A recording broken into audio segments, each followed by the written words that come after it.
Hi friends, இன்றைக்கி நாம் இந்த வீடியோவில் சித்ரா பௌர்ணமியோட சிறப்பை பற்றி தான் பார்க்க போகிறோம். எந்தெந்த தெய்வத்தை கும்பிடலாம், எப்படி கும்பிட்டா என்ன பலன் கிடைக்கும், எந்த நேரம் எந்த நாளில் கும்பிடலாங்கிறத பற்றி தான் பார்க்க போகிறோம்.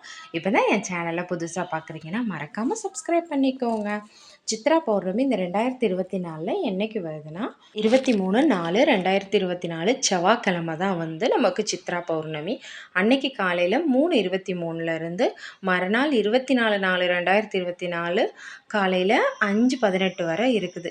இந்த சித்ரா பௌர்ணமி அன்னைக்கு வந்து நம்ம சிவபெருமானை வணங்குறது ரொம்பவே சிறப்பு. பௌர்ணமிக்கு கிரிவலம் போகிறவங்க இந்த நாளில் போகலாம். அதே மாதிரி முருகப்பெருமானையும் அந்த நாளில் பௌர்ணமி நம்ம முருகப்பெருமானை வணங்குறது ரொம்ப சிறப்பு. அதுலேயே இந்த சித்ரா பௌர்ணமியில் வணங்கும் போது எல்லா பலனுமே வந்து நமக்கு கூடுதலாக கிடைக்கும். இந்த நாட்களில் அம்மனை வந்து வழிபடுறது ரொம்பவே சிறப்பு. அதுலேயும் துர்க்கை அம்மனையும் காமாட்சி அம்மனையும், அந்த நிலவையே வந்து தலையில் வச்சுருக்க காமாட்சி அம்மனையும் வந்து வழிபடுறது ரொம்ப ரொம்ப சிறப்பு.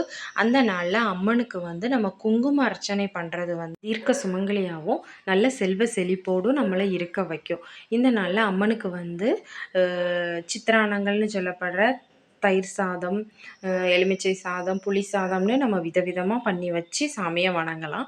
அது முடியாதவங்க ஒரு சக்கரை பொங்கலோ இல்லை ஒரு பால் பாயாசமோ வச்சு வணங்குறது ரொம்பவே சிறப்பு வாய்ந்தது.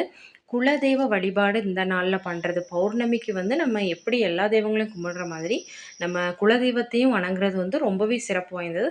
அதுவும் இந்த சித்திரையில் வர்ற சித்ரா பௌர்ணமி அன்னைக்கு கும்பிடும்போது நம்மளோட குலதெய்வம் நம்மளை முழுமையாக ஆசீர்வதிக்கும், நல்ல பலன் கிடைக்கும்.